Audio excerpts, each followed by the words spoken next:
大家午安，我是陈燕莹，欢迎来到我们全球大量化。好，今天同样邀请到是我们最棒的嘉宾郭正亮老师。好，老师呢今天来很开心啦，原因是什么？原因是要听老师好好来讲讲国际事。有没有发现我们今天棚不太一样？原因是因为呢，我们今天的录影时间刚刚好有一些的这个撞齐了，所以呢，我们就换一个地方，请老师同样来帮大家开讲。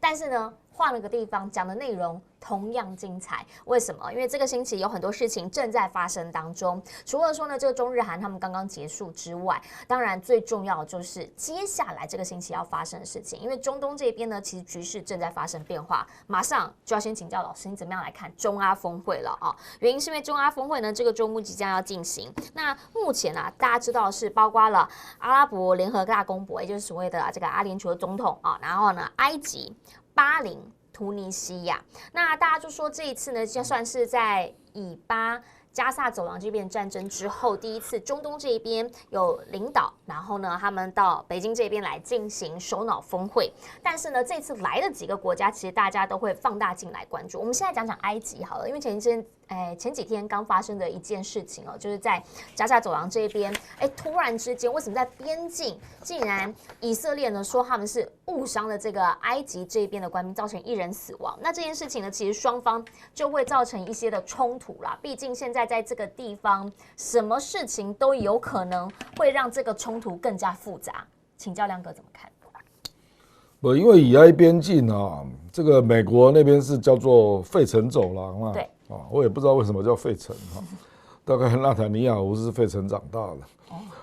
那这个费城走廊在我们本来知道有这个以埃的和平协定嘛，对那后来以色列被迫就是把这个交还给埃及，是，所以埃及这个边境线，我们讲这个边境线，埃及大概驻守了750个士兵，那以色列就长期都在抱怨嘛，说埃及漏洞百出啦，不做事，所以导致哈马斯就得到了各种资源嘛，都从外面渗透进来所以这次以色列打拉法，其实除了要把哈马斯剩余的4个营给打散之外，实际上另外一个目的就是占领这个边境线。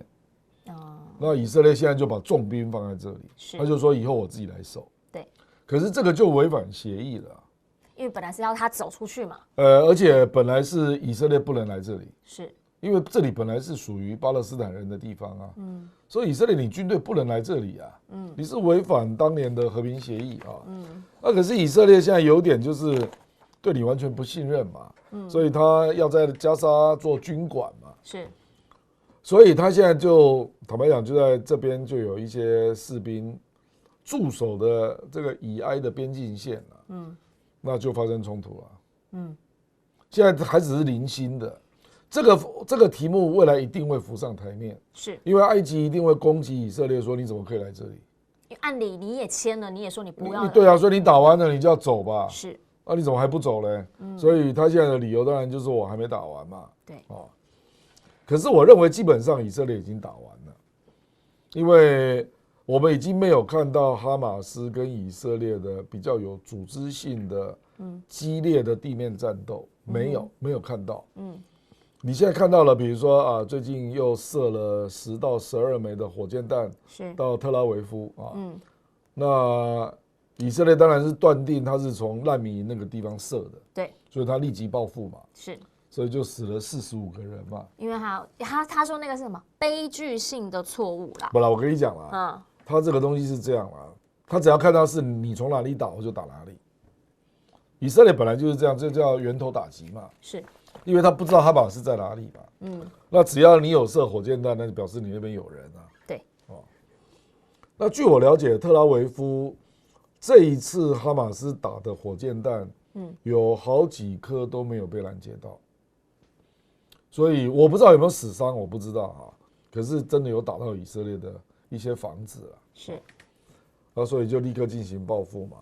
那事实上你可以看到哈马斯的攻击已经变成零零碎碎所以这个时候坦白讲，应该是以色列，你可以说我基本上已经打完了嘛，差不多该走了吧？那大家来谈这个战后的政府要怎么弄嘛，对不对那以色列知道，只要一谈战后政府如何来组呢，那他没有正当性嘛，他就必须离开嘛。所以他就故意弄成一个僵局啊，好像还没打完，持续还在动。不然美国已经试图在跟多方谈判，他希望沙地阿拉伯能够联合其他的周边的阿拉伯国家派军队进去加沙，因为他认为阿拉伯那个巴勒斯坦的自治政府 hold 不住了，所以需要阿拉伯的兄弟们进来维持秩序。那沙特不愿意啊，沙特说哈马斯好可怕，我不敢面对啊。你都帮他进外音不是因为你想一想嘛，当年巴勒斯坦自治政府就是被哈马斯打出去的嘛，就是被赶跑的啦，就是法塔赫就是打输人家嘛，那沙地阿拉伯当然知道这个事情，你完全都不理哈马斯，就是说在以色列跟美国的战后方案里面，这个即将。未来如果要形成一个新的政府，这里面是没有哈马斯成员的，对，那哈马斯怎么可能接受？是，对不对？所以你不觉得中国才是找真正的办法吗？中国就先找哈马斯跟法塔赫到北京见个面，是，因为中国知道这个政府如果没有哈马斯是没有办法维持稳定的啦。也没道理，因为这个在里面现在正在主导的其实是他，就是哈马斯嘛。对，那。当然，哈马斯有激进的力量嘛，他制造了10月7号的恐怖事件啊。可是你不能够这样，就连人家政府都不让人家参与啊，这个说不通的啦啊。所以现在我觉得就卡在这里，就美国不要让哈马斯进来，那他要叫沙特阿拉伯去揪一群兄弟进来啊。那美国最多，我是看 Political 的文章啦，他说，不然我派一个美国顾问来，好不好？就相当于美国政府也做安全的保证啦。那坦白讲，他们还是认为不行啊，这没有哈马斯在里面怎么弄啊？所以现在就卡住了。那这个卡住当然就使得以色列更有理由不撤军啊。当然。所以现在的僵局就是这样。但是呢，如果埃及这样子再把这一局然后再加进来的话，那个状况就会更复杂。埃及不愿意进去。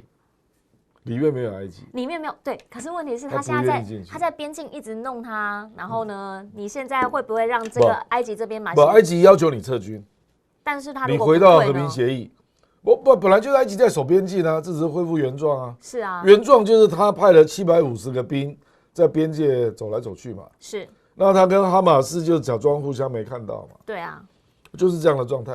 事实上，他们很不喜欢哈马斯啦。我跟你讲埃及也不喜欢啦。原因是什么？因为埃及的前政权叫穆斯林兄弟会，对，哈马斯就从这个政权出去的。是那穆斯林兄弟会是政教合一的团体。那目前埃及这个执政党是世俗化的政党。所以本来就是不合的啦。是。所以他无论如何就是不要让哈马斯过来。所以为什么他那么抗拒说你绝对不能进西奈半岛？因为你就是我不要的那个派系啊，你知道我的意思，就卡在这里了啊。如果说现在的埃及政府也刚好是穆斯林兄弟会，那早就结束了。对，你就让老百姓过来嘛，就结束了。那现在不是嘛？现在是穆巴拉克那时候留下来的世俗化的政权嘛。是，所以就卡在这里啊。那我想问啊，那所以我们刚刚讲的埃及、巴林，然后跟阿联酋，我们现在讲阿联酋，因为阿联酋应该算是最早确定，就是说他要来这边做国事访问的。你怎么样来看阿联酋这个国家？这个不一定是针对加沙啦，这是北京啊。我跟你讲啊，我们通常在讲中东，事实上在英语系里面是讲 MENA 嘛，就 Middle East 是 and North Africa。北非嘛，对，所以会有突尼西亚。对，我那个埃及也是啊，就是事实上广义的穆斯林中东加北非啊，是。那埃及、利比亚、摩洛哥跟突尼西亚，你是不可能不面对的啦。是。那他们在阿拉伯世界也有一定的分量啊，因为北部非洲也有相当的资源啊。实际上，甚至你还可以包括阿尔及利亚阿尔及利亚又是更大的国家，对不对啊？所以。那中国本来就跟埃及不错啊，因为埃及的首都要搬嘛，新的那个新首都就是中国在协建啊，所以本来关系就不错啊。那埃及是这个以巴战争最大的受害者了，算了，我跟你讲，他的受害程度仅次于巴勒斯坦了啊。为什么这样讲啊？因为以埃早就有和平协定，对，所以他们之间已经早就建交了。那埃及的观光旅游的收入，它是最大的旅游，它最大的收入了。那以巴战争让观光客不敢来啊，是第一个啊。那第二个是他们之间已经建立了某种关系了啦，所以坦白说了，他也在跟以色列做天然气的交易。是啊，那当然还有第三个了啊，第三个就是你这个地方变成一个地缘政治风险嘛，结果所有的经贸活动都停了嘛。那现在最明显就是也门胡塞武装，导致这个我们也不要说苏伊士运河啦，可是就是卡到了苏伊士运河嘛。现在来的船大量变少嘛。对。那埃及也少了苏伊士运河这个收入啊，所以你去想嘛，旅游收入、苏伊士运河的收入，还有各国来埃及投资的收入哦，所以埃及坦白讲现在是处于经济危机当中啦。所以它急需中国的帮助。是某些层面也是他自己的经贸，可是它是战争造成的，是它本来的经济不会走到这一步。事实上，我跟你讲，他很倒霉，连俄乌战争他也有关系，你知道吗？因为他非常不幸，他是粮食的进口国，然后他的小麦都是从俄罗斯、还有乌克兰进口的，所以你看很少看到那么倒霉的国家啦，就是俄乌战争也中，以阿战争也中，通常是地缘上面应该是中一个，对他两个都中那这两个都中就麻烦了，所以他现在也经济状况非常不好。所以急需中国的协助了，所以就是这样啊。可是像这一次的这个中阿峰会，他们已经先讲了，他们会预告会发出一个共同声音，那里面就讲到解决是加沙这边以巴的问题。那我们就看到了巴林，大家知道最熟知的当然就是美国对他的一些军事上面的一些保障嘛。那比如说呢，这边有基地，然后呢，今年在3月的时候又说要卖给他50辆的这个 M1 的战车，那这一些其实都是希望能够加大这一些力度嘛。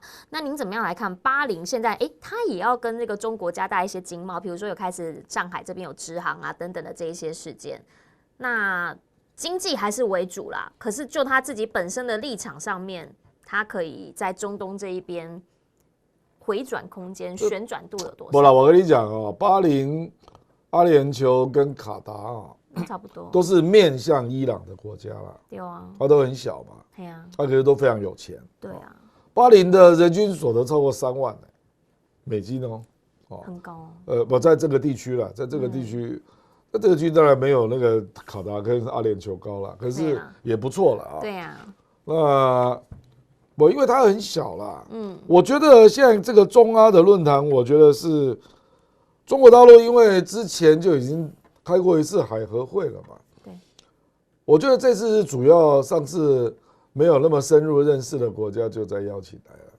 上次他是去沙特阿拉伯这边吗？对，那阿联酋当然会来嘛。大钱，沙特阿拉伯那是大钱。主要一大堆，主要是那时候伊拉克也来了嘛，沙特阿拉伯，那个这次阿曼不知道有没有去了，我不记得了。可是你可以看到他这次邀请的就另外一批。对，阿联酋好像是去沙特阿拉伯。阿联酋是重复嘛？阿联酋是重复来了那这个。突尼西亚跟埃及就第一次来，对啊，我觉得这里表现出，因为习近平特别去做演讲嘛，照理讲这个是部长会议了，那习近平特别去做演讲我认为这个已经拉开了美国跟中国在中东竞逐的博弈了，而且越来越直截了当，对，因为对中国来讲，一带一路一定要进入中东。是啊，因为中东再过来，你就会进入上面往上就是欧洲嘛，就土耳其跟欧洲，那往旁边就是非洲嘛，所以对中国来讲，中东是非经营不可它不管是要衔接欧洲或者是衔接非洲，都有必要衔接到不然路上的就断了嘛那你也知道他最近刚去访问那个匈牙利跟塞尔维亚嘛，是，那边要拉一条中欧班列，要拉下巴尔干半岛，那巴尔干半岛，这个巴尔干半岛就在土耳其的旁边啦，对，那你也知道，他不是要拉一条中极 U 铁路吗？那个就快到了，你看地图。我跟你讲，他的一路走过来，他的长程规划就是这样，中极 U 铁路，然后一路拉经过伊朗到土耳其。就是直接这样拉下来了。对，中极 U 铁路。所以他这个都是长远的计划啦。那因为以他的国力，他才有办法推那么大的东西嘛。那所以你就可以看到中极 U 铁路。广义讲，你那个不是叫中欧班列啦，因为它是经过中亚，然后下来是要到土耳其跟伊朗嘛。可是土耳其往上就是到欧洲了嘛。对，所以到时候都会连在一起。所以它事实上是在搞一个大的闭环啊，你知道吗？就是中欧班列本来都是往波兰、德国跟荷兰方向，都是往上走嘛。对，那他这次去匈牙利、塞尔维亚就是要往下走。那往下到了塞尔维亚就要拉到土耳其嘛，那拉到土耳其就会跟中极 U 铁路接上，就是从这边然后就这样拉，对，就会变成一起过去，变成一个闭环，再一起过去就非洲那边，对，变成一个闭环就是这样。那它这样就通了耶。本来就是啊，他本来的设想就是这样，他要这个陆路的部分全广义讲要拉贯穿亚欧非啦，就这样。因为这3个有道路的陆地的连接，非比较难呐，是因为从中东到非洲这一块，那边不太安定啊，基本上就是你知道嘛，就是埃及过来就是以色列嘛，是。那边我那边不会有陆路相接啦，应该是走海吧？那一块中国大陆到非洲目前都是海上丝路了，目前啊，那它事实上在这个。因为最近就有人在预测嘛，说最近5年内他会盖8个军港，那其中有4个就在非洲啊，莫桑比克有1个嘛，莫桑比克在东非嘛，是，那西非有3个啊，就是赤道几内亚，还有喀麦隆啊，那还有往上那个摩利塔尼亚，对，那都在西非，所以这个主要是靠海运啊，是因为。非洲目前坦白讲，它还没有那么发达，成为一个统一市场啊。它内部的基建还非常缺了，所以呢，你不能够说非洲大陆是一个市场，你不能这样讨论啊。那欧洲就是，东南亚也是，对不对啊？那所以有一个比较明确的联盟，就是铁路网缅联盟也建立了。那非洲团结联盟，坦白说，在经济上。还是没有办法把大家凑在一起。但他们政治上面每一个国家的状况对，而且它太大了，54个国家你怎么弄？那个东南亚东协只有10个国家，相对的简单。这是54然后欧盟再怎么样也28，而且人家相对都是发达国家，你非洲54个国家有一些还酋长国嘞，有一些还到处在政变啊，那一大堆人饿死啊，一大堆人得艾滋。所以中国大陆也当然也不会那么盲目乐观啦。它基本上就是非洲就是有矿产，我需要的原物料我就切进来经营那有一些发展的比较好的经济，那它就介入在当地做投资。那也有大量的工商业产生了移民嘛。中国大陆到非洲的移民已经超过120万了。对，这个你很难想象了。他们发展进去的这个很早啦。事实上，我跟你讲未来华人真是一个不得了的民族了。中国人他现在在阿拉伯世界就已经到处都是了。目前的那非洲也是非洲事实上，你如果常常在看大陆的视频你就可以找到那种住在当地的人拍视频。事实上，我常常在看这种东西那非常有助于你了解当地的状况因为他就住那里那非洲国家我就常常看几个小哥在那边带视频那东南亚各国都有。就是中国大陆真的，因为它是一个以贸易为基础崛起的大国嘛，是141个国家是最大贸易伙伴是。那当然就每个人就循着贸易的路线去找自己的商机所以到处都是中国人就是这样啊。那我想问您，既然已经讲到非洲，我们就来讲一下，因为习近平他前几天才在跟这个赤吉的这边做全面战略合作伙伴关系。那当然，路透他现在就开始在讲了，说他们现在发现了，在所谓的 COVID 之后，其实中国重返非洲，而且现在是加大投资，但他认为啦，主要都还是在矿产，所以他觉得说那个加大投资不是基建，而是他需要他的那一些资源。那对于美国来说，因为非洲他们已经没有经营很久了嘛，那中方确实在这边也是很强势。那路透这个报道，其实某些层面也是要告诉美国说，小心芒刺在背。就像你刚刚讲的，那没救了。军事基地现在在西非这边，其实就包括近几内亚，其实已经这几年一直在讨论，他有没有可能会给他军事基地这样。我跟你讲了，美国的筹码就是军事嘛，对，那中国的筹码就是经济嘛，这大家都知道。那美国之所以军事一直插了上手，就是因为非洲国家政治不安定嘛。是。那中东以前也是如此啊，就是沙特跟伊朗对着干嘛。所以广义的什叶派民兵就在伊拉克啦、叙利亚那边流窜嘛，那就造成了这个逊尼派的国家的不安嘛。对。所以他们就要买武器嘛。是。所以源头是宗教派系的斗争嘛。对，那中国大陆就是厉害啊，他釜底抽薪啊，促成伊朗跟沙特的和解啊。这一招我认为美国万没想到。那万没想到，所以美国现在当然就对莱西啊，伊朗的莱西，那莱西现在已经死了嘛。是。然后对那个沙特阿拉伯的沙勒曼，就非常不理解。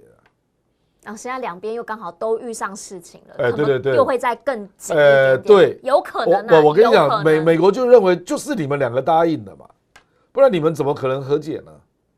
美国就希望你不要和解，然后他签了亚伯拉罕协定，就是让以色列来跟阿拉伯建交，那等于就是以色列利用逊尼派来斗争什叶派嘛，这是美国的大局嘛，结果这个局被中国给破了，那美国对中国没有办法啊，可是他就想说，是不是伊朗的莱西啊，跟沙特的沙拉曼，就因为你们两个人才答应的吧？你们两个都讨厌我，或者是你们竟然敢这样做？所以美国不以为然嘛，所以沙拉曼始终就会有安全的顾虑嘛，因为他还没有真的登基嘛，他现在是王储是，他还没有接国王啊，是。那美国一直在支持老国王的弟弟嘛，那我觉得非洲也是一样啦。非洲发生内战或者是这个跨境战争的原因非常的复杂，因为当初非洲那个国界怎么画的？你去看非洲的国界都是直线啊，对，几乎都是直线，对，为什么会这样？蛮整齐的。是啊，那就表示并没有按照自然环境的边界，或者是按照种族人数边界，没有用自然环境、用种族来划分边界嘛，所以往往不同的国家里面都有不同的种族的组合啊。你不觉得这个跟那个阿富汗啊、伊朗那边有点像吗？还有巴尔干半岛也是啊，所以这些地方就常常战争嘛。巴尔干半岛为什么是非洲的火药库？因为它是不同宗教、不同民族，然后这通通都搅在一起了。那还有一大堆外力介入，非洲就是这样。那你有不同宗教，非洲倒少，因为它穆斯林不多啊。可是就是种族的利益啦，非常严重。然后加上外力进来挑拨，所以他就很多地方就不断在战争嘛。那只要有战争，美国就有筹码了，因为他靠军事的，而且他有 CIA，他还在收集情报，所以他就会有一定的优势。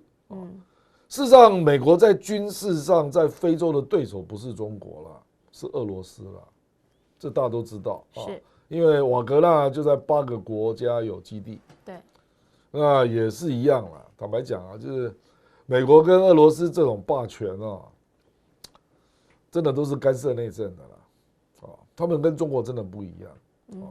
所以中国大陆就是因为他没有干涉内政嘛，所以即使有一些个别国家啦，比如说跟你有一些矛盾啊，那可能就会针对某个投标案啊、某个建设啦，然后来闹你一下这样。那矛盾都没有太大啦。所以你也看到有很多又回心转意的。就是这样。所以就是，可是它并没有军事上的最后的威慑。是。但是如果说他在这边有军事基地的话，那个状况是，军事基地接下来也要驻军啊。对啊，那就会不一样了。对对对，可是你要派多大的军队在那？你比如说吉布提是海军基地嘛，是。那目前他在那边有一定程度的驻军。那听说大小是仅次于美国。那目前他在海外基地，目前看到最大投资的啦。那公认是斯里兰卡。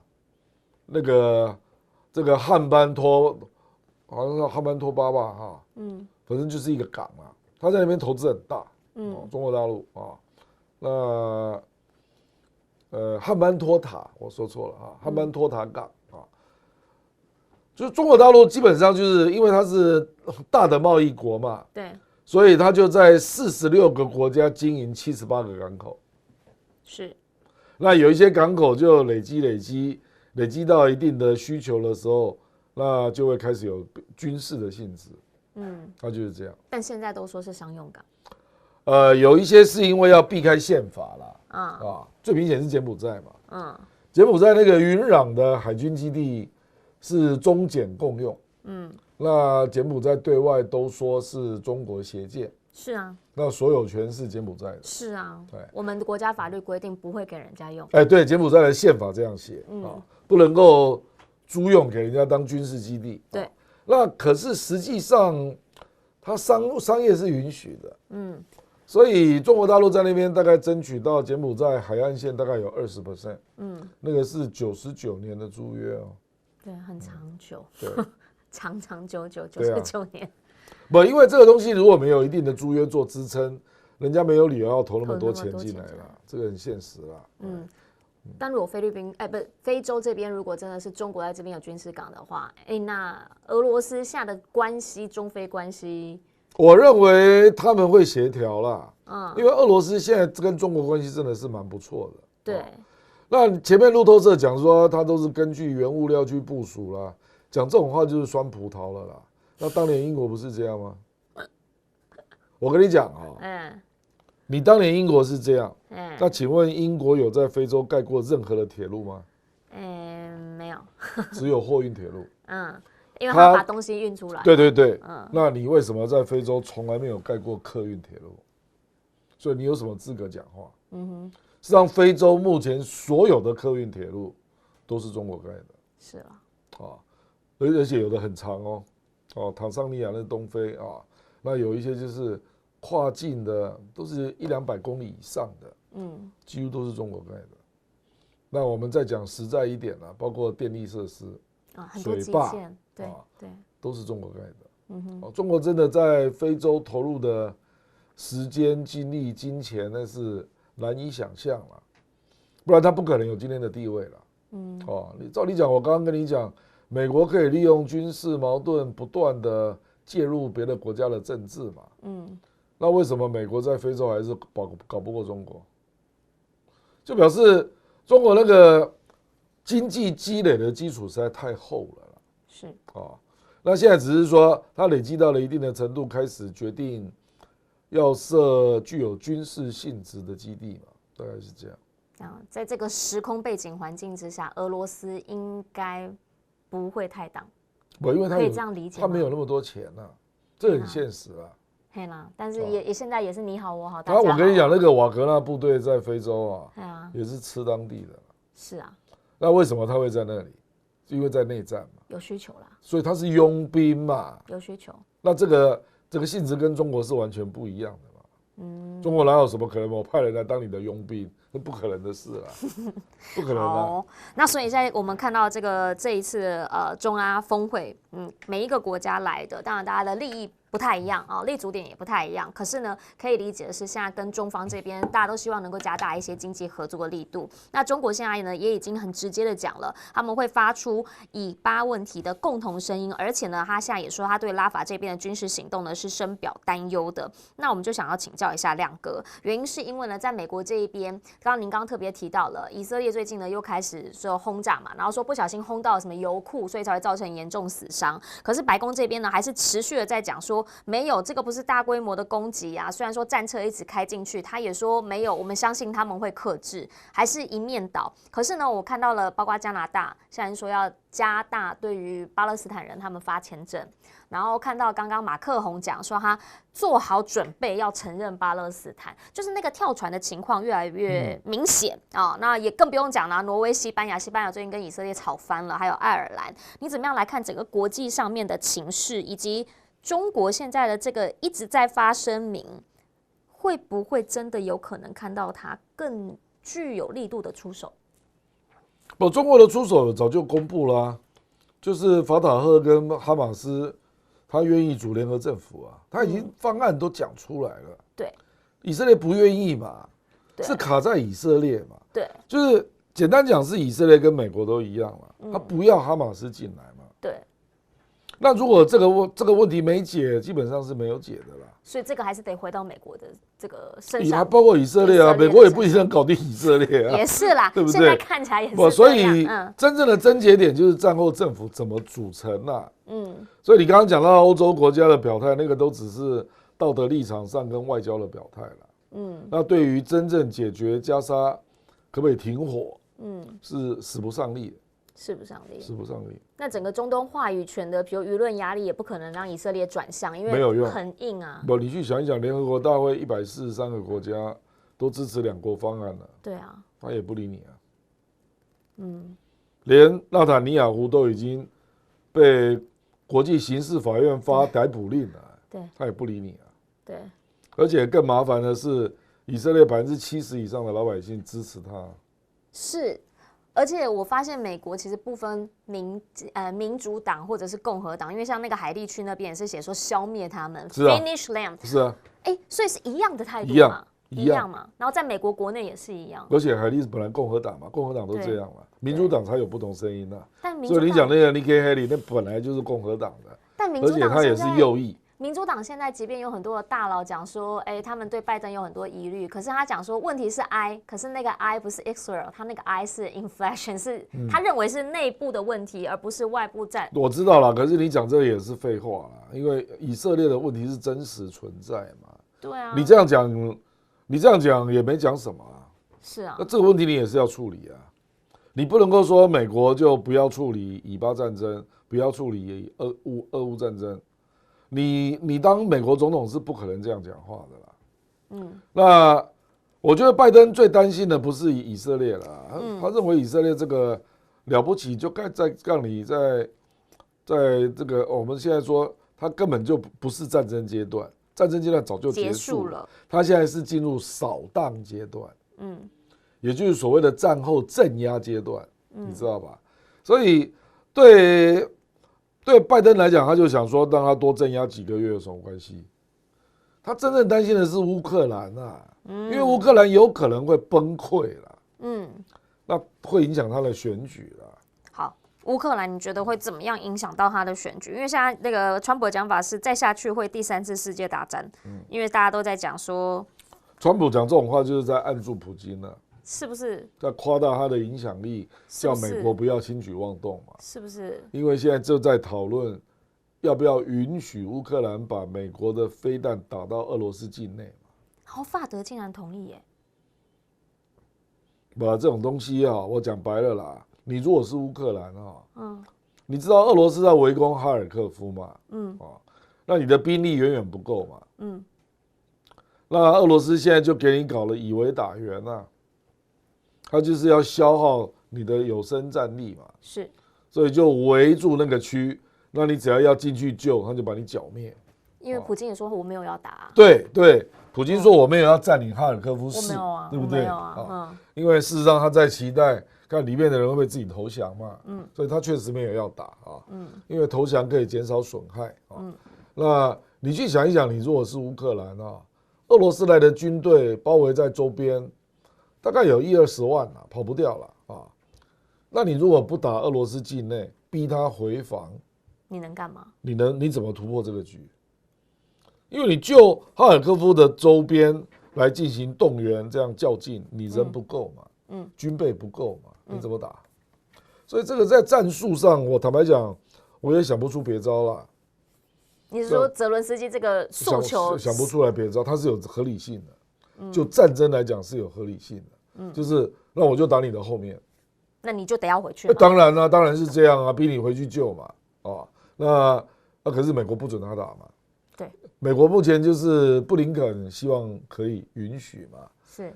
北约的 Stoltenberg 希望允许。对。那 Stoltenberg 本人是挪威人，所以我估计他应该是去说服德国了，因为他跟德国比较熟嘛。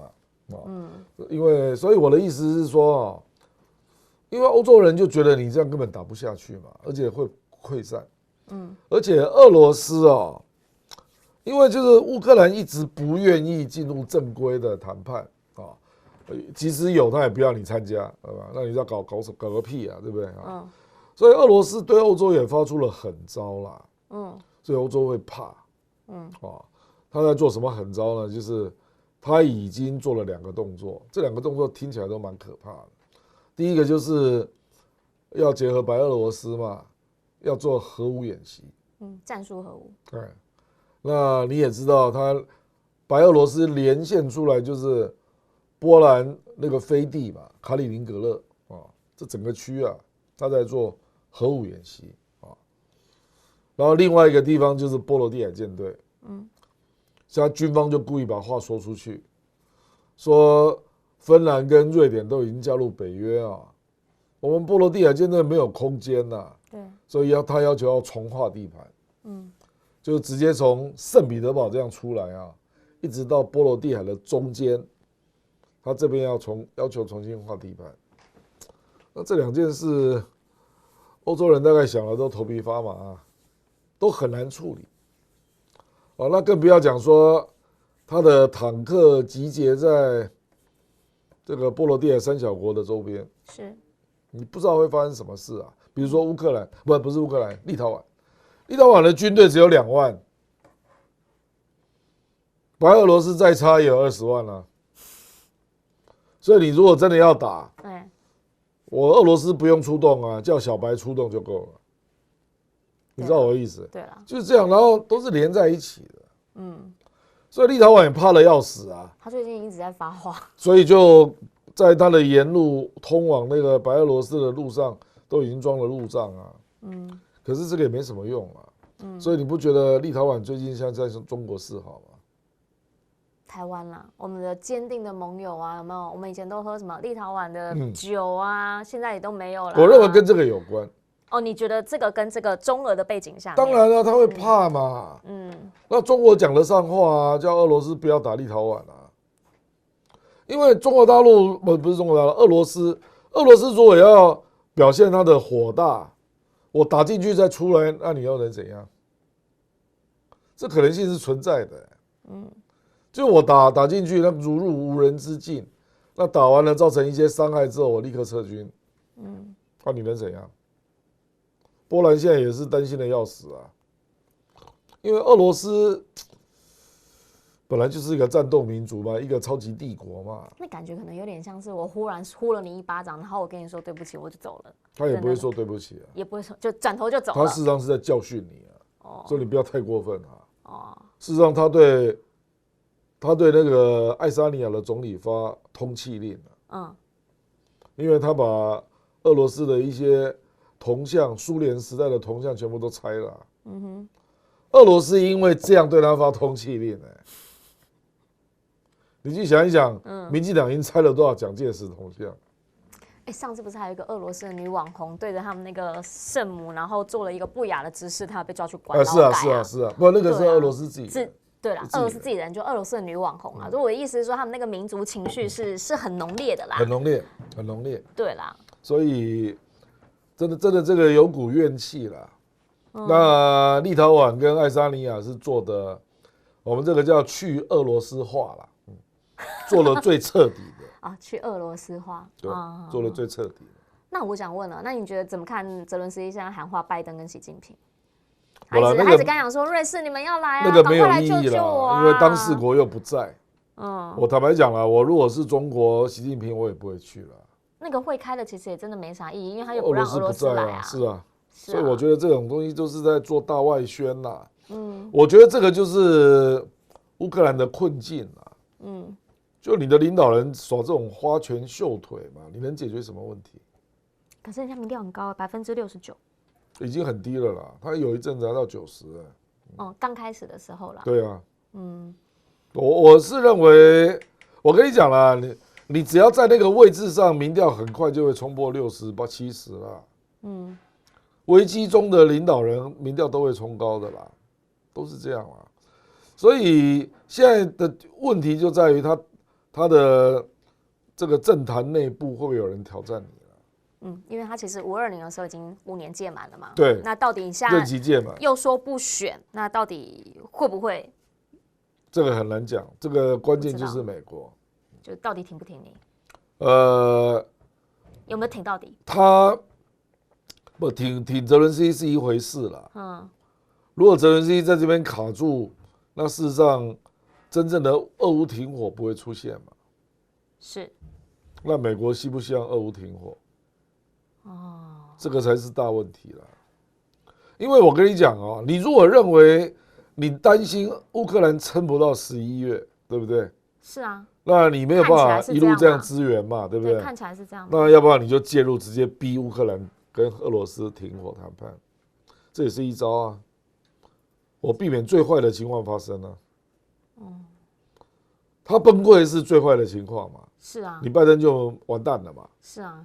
那如果我预期到你即将崩溃，所以我就施压介入，要求你去跟俄罗斯谈判，要逼你把现有的这个战争的界限，你就接受现状，接受现状。对对对。俄罗斯的讲法，那可能就立刻停火了。可是现在6月，那他也要快，不然这样11月干破。不，这个也是两面刀啦。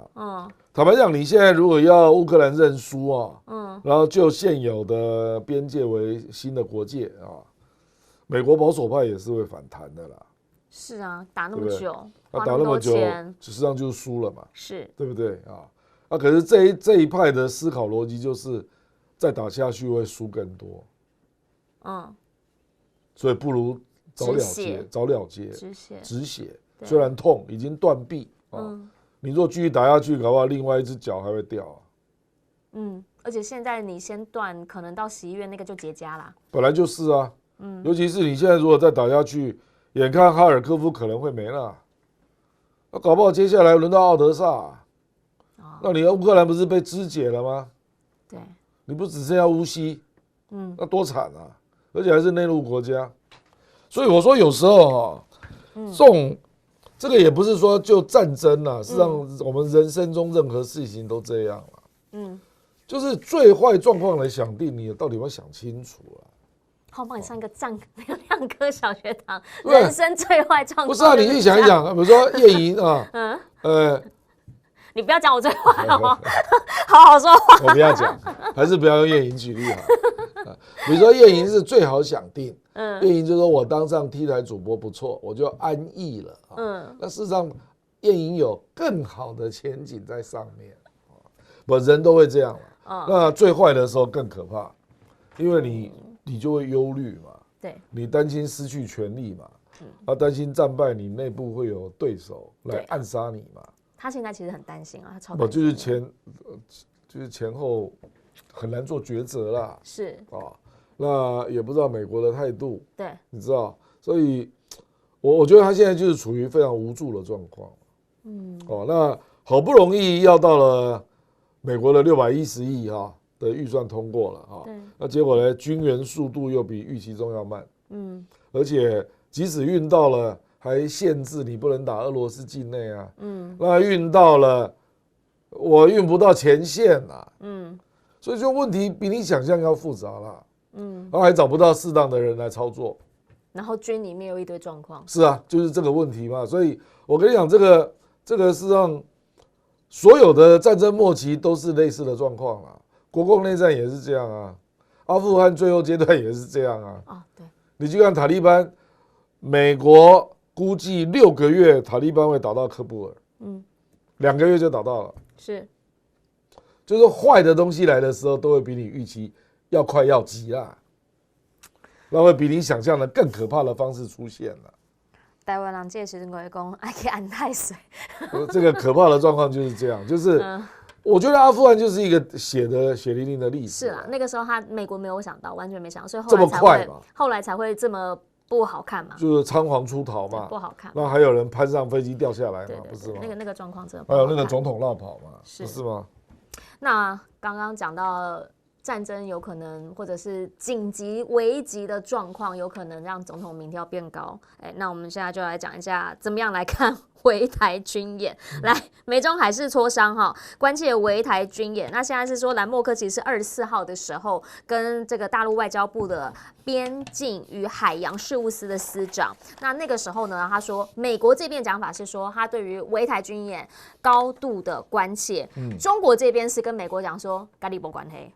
不要插手，不支持台独，你就要把承诺落到实处。好，然后呢，你也看到，就是当然，现在共军还有一些包括在东海这边有一些实弹的演习啊，然后包括日本防卫省说，哎呀，我们看到中国的真空无人机啊，也开始第一次的在我们这附近绕啊。那我就想要请教一下亮哥，你怎么样来看？因为其实美中现在。包括赵春山老师他的讲法是，已经没有两岸关系，只剩下中美之间的关系。那可是其实对于中美来说，他们目前看起来是没有什么互信的嘛。眼看着香格里拉会谈，我相信美方这边是希望能够跟董军见上面啊。哦，那董军这边他也要发表一些演讲，就是说他们的安全防务的世界观是怎么样。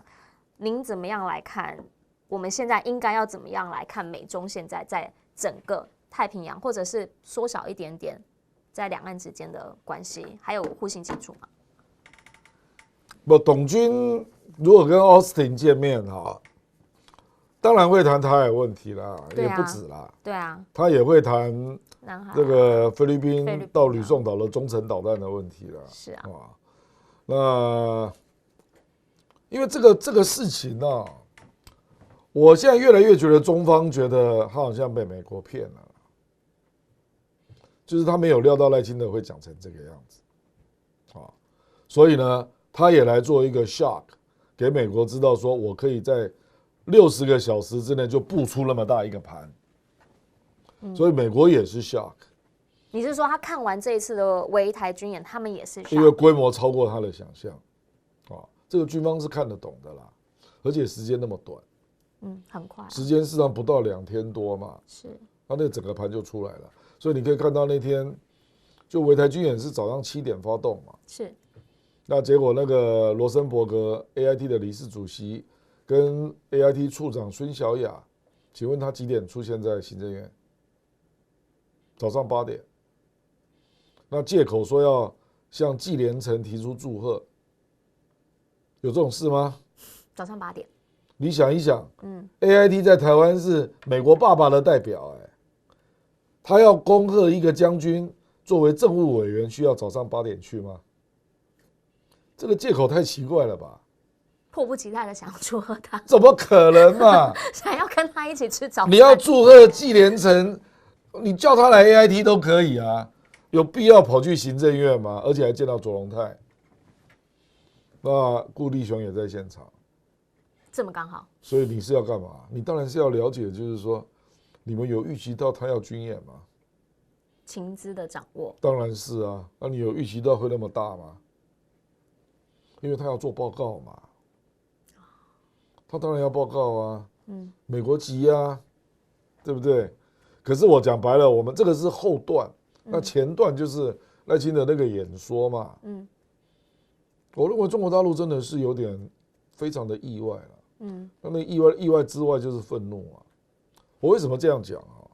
因为4月15号，那个美国国务院啊，那个亚太事务驻青康达跟白宫那个中国与台湾事务主任在北京，那个 Sarah Baron，两个人一起去北京嘛，对，而且还见了国台办，对，见到国台办的副主委那个裘开明，所以给人家感觉你一定是给了一个什么调子了，就说哎呀，两岸应该就是相安无事了，那中国大陆当然会信啊，是，不然你美国跑来跟我讲干嘛？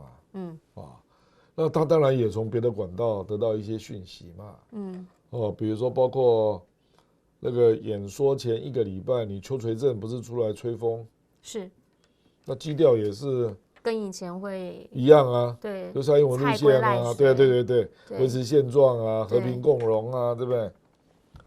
然后到就职演说前3天，洪其昌啊，还接受中时的一个专访。他说赖清德应该会遵守宪政体制，标题就这样写啊。所以我的意思坦白讲，我读了那么多讯息我的感觉是大陆有点被骗的感觉，所以他就有点生气了，我觉得你们怎么可以这样搞这种事情？这个事情那么严重，而且赖清德把话讲得那么决绝，所以你看隔天王毅就跳出来骂他嘛，是，而且讲得很白啊，说你就是祖先跟民族的叛徒啊，这讲话讲得非常严厉，直接，那个我可以感受到他的怒气了，你知道吗？所以啪一下军演就出来了。那我认为这个军演的布局之快，还有规模之大，也让美国意外。那讲白了就是做给你看的。就是让你知道我可以，因为我不认为是做给台湾看的。现在有专家的讲法是说，其实60分钟，也就是1个小时内，他这样讲30分钟，他就可以直接到我们的军事基地，就整个就没了嘛然后就可以攻击，然后60分钟他就会拿下来了。你讲的是个别的那个个别的军事专家他的评估啦，说对岸如果侵台的话，美国根本来不及介入，现在就开始又有这一些的讲法出现啊。侵台，你要掌握个别基地，当然是有可能啦。是，台湾还是有一定的面积啦。是，不过基本上就是你可以想象，他在第一时间，他就会把你的雷达啦、飞弹啦、飞机啦，整个打掉嘛，对不对？然后你基本上已经被围嘛，对，你美国怎么进来？所以美国，而且他看到是2024A，后面还有 B、C。一大堆嘛，是，所以我觉得这个Macau这个美国的众议院外交委员会主席，实际上他是中国的黑名单啊。对啊，他来台湾表达友善或者向赖清德祝贺，也没有必要那么高调啊。他开记者会，接二连三，上次送我们疫苗的那个，现在又要来了。我知道。对啊。我的意思是达克沃斯，对 ，Douglas 我是说Macau因为Macau比较有影响力了，还有外交委员会主席嘛，是。他开记者会讲了2个重点，第一个，美中是有红线的，美国不会去碰那些红线，不然会造成意外的灾难。他对着赖清德讲这个干嘛？那第二个，他说，如果台海发生战争，即使不是台湾挑起，也会让美国陷入困难的选择。我跟你讲，外交辞令的意思几乎就是跟你讲说，你这个时候发生这种事，我们不会出兵了，不就是这意思吗？委婉的告诉你没有办法。对啊，比如说叶莹啊，很困难啊，我没有办法陪你的女儿去玩啊，我不会这样讲了，这样就直接拒绝嘛。我就说叶莹啊，你问这个问题，我觉得很困难表示不会做嘛。委婉啊。是啊，所以你没发现当天晚上，左荣泰就立刻叫群众不要去立法院。对同一天是5月27日。是为什么？因为美国观察到群众根本不是在做国会改革嘛，都在喊抗中保台嘛，酝酿了一股情绪。对。然后他怕这一群群众万一闯进立法院呢，那两岸是不是要升高？因为反分裂法有一条叫做社会动荡，那这个不是又让他有介入的理由？有东西可以讲啦。你去想一想嘛，你如果这一群人冲进去立法院，那你认为韩国瑜的群众不会出来啊？韩国瑜是院长等于是韩国瑜被劫持不是吗？韩粉不会出来吗？那到时候怎么办？那就真的是被羞辱啊！你不觉得很奇怪吗？为什么这个还要美国来提醒？这个就是赖清德这个人的可怕之处啊！你怎么连这个都没想到啊？还要美国人来提醒你？但他是真的没想到吗？还是其实他本来的剧本有另一种想法？你怎么另一种？群众你控制得住吗？莫忘当时小英后来在那个海基会陈云林的事件。不是啊，因为太阳花他也是带群众出来，而且这个群众远比太阳花要大这一次是真的远比太阳花要大嘛？你怎么知道他不会冲锋呢？当然，第一天、第二天我们没有看到冲锋啦，没有了。528我怎么知道你会不会冲锋？没有人知道嘛。所以就是马靠尔就讲了一个话，希望你把这个事情结束嘛。不就是这样吗？那左荣泰就出手了，连民进党立院党团都松手了，因为他们7点多才进议场。我这个是在跟你讲啦，就是美国现在处理的这个事，就可以来跟中国大陆邀功啊。所以显然美国认为 Austin 无论如何一定要见到董军，他要处理台海的变数。我要告诉你，那个我是可以控制的。我先处理给你看啊。先告诉你我的实力在哪里。我是有力量的。我的实力在哪里？是啊。因为他担心董军会不会生气啊，不见 Austin 啊，说你美国搞我这干嘛？因为我觉得中国大陆对赖清德这个事件有怒气嘛。那怒气可以表现在我董军不去啊。他去，可是我不见你。有可能啊。是啊。谁知道呢？是啊。对不对？所以我是觉得美国就在补这个局啦。就说哎呦，这个是不是搞得太过了？坦白讲，他自己也有责任了，因为他放手让赖清德自由飞嘛。放手让他自由飞。其实在这个礼拜3下午都会有一个台办的记者会嘛。那台办记者会之前就是一个固定记者会，可是忽然告诉大家说，我礼拜3会有台办记者会，所以大家就会非常在意到底今天讲了什么。好，朱凤莲也就是台办的发言人，他的讲法就是说呢，强调承认两岸同属一个中国是检验台湾方面是否有诚意的试金石，就是改善发展两岸关系的一个金钥匙啦。那今天看起来呢，就讲说你来一次就打一次，你来2次就打2次，大概还是一样的一个讲法。那另一个部分呢是宋涛原因是因为宋涛他其实今天也在这个广州这边在举行一个两岸之间的同胞交流研讨会。那大家也在讲说，因为之前有很多媒体报道说会有比跟军演一般震撼的消息。那我目前看到的呢，基本上因为我们这个录影时间是在礼拜3下午，我目前看到的是他也是批评台独，然后说呢不惜把老百姓搬上台独的战车，但是好像没有，因为我本来以为会有一些比较经济性啊或什么再下一层这样子的一个。我跟你讲，刚刚新闻出来了，你有看到了吗？不是国台办，刚刚有一个新闻是传出6月赴陆进团力解除无望。所以表示大陆没有意义要放团客来嘛，所以我们这边也没有办法去嘛，就这样。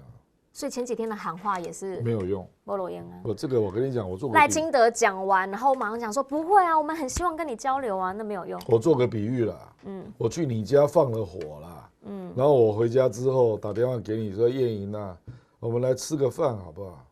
你那我就要放火吃什么饭？不是啊，对啊，就是这样啊，而且这是不同层次的议题嘛。对啊，你那是政治议题，是经济议题，那对中国大陆来讲，它政治是主导经济的嘛。是，所以你政治问题没有解套，我怎么跟你谈经济问题？这个就是他们简单的逻辑嘛。所以朱凤莲今天这个记者会一点都不意外。就是你赖清德怎么会认为可能这样做事啊？这个才是可怕嘛。因为事实上我就看到3天前梁文杰就出来开记者会了嘛。是。说对于这个陆客来台跟陆生来台，陆委会都愿意做出必要考虑，是不是吗？善意啊，善意已经扑出去了嘛。那苏凤莲这个就是拒绝嘛，就是政治问题你还没解决啊。所以在国宴上头，你看到赖清德他有一道国宴，我记得好像是第7道吧，我没记错的话，虾仁饭跟珍奶，就是他最想要跟习近平吃的。然后那个叫做作秀吧。这当然你放在那边，媒体一定会看到，媒体就知道你在选举的时候是这样讲，他就会有话题。但问题是自己也无助于两岸的情势啊，那你也没有想要解决两岸的情势啊。连我到你家放火，然后请你出来吃虾仁炒饭，你都不来了。何况是国家对国家，也是，怎么可能嘛？好，那我们最后一个问题了，来，香格里拉对话还有另一个要点是什么？另一个要点是小马可是要在这上面讲话，您觉得他会讲一些什么东西呢？我觉得他如果还是在重复这个菲律宾的跟中国的主权争议，他绝对不让啊。那他就是犯蠢啊。他这个时候该是跟中国和解的时候了啦。因为东南亚连整个亚洲地区，连日本跟韩国都在跟中国谈 FTA， 你还在犯蠢，你是不是智商？你是不是智商有问题啊？对不对？而且是一个很好的机会。是啊，而且中日韩已经要启动 FTA 的谈判嘛，这个美国当然也很不爽啊。可是为什么人家敢把这个议题把它浮上台面？我讲白了啦，事实上，即使三方 FTA 没成，中韩 FTA 已经有了。那搞不好韩国希望来谈 2.0 啊，因为韩国现在发现它的那个制造业有中国大陆冲击嘛，很严重嘛，对，所以他希望中国大陆对他开放服务业嘛，这个是很有得谈的。所以我认为，即使中日韩 FTA 不一定短期有结果了，可是中韩 FTA 来进一步谈服务业，我觉得空间是很大的，那利益也蛮大的。是啊，而且还没有那么近。本来就是了吧？这个韩国再怎么样也会有服务业的一些优势了，有了还是有了。所以小马可是好好想一想了，因为难得有一个在可以大会发表然后呢是开幕晚会的时候一个很好的说话机会，很好的一个平台。那到底会说些什么？然后对，想想黄岩岛那个时候，美国军舰距离你有多远？也许呢，你这个时候心里会有一些答案。今天要非常谢谢亮哥来跟我们一起录全球大量化。我们呢同一时间呢，下个星期要再会，希望大家能够跟我们一起来聊聊国际大事。感谢大家，谢谢，拜拜，拜拜。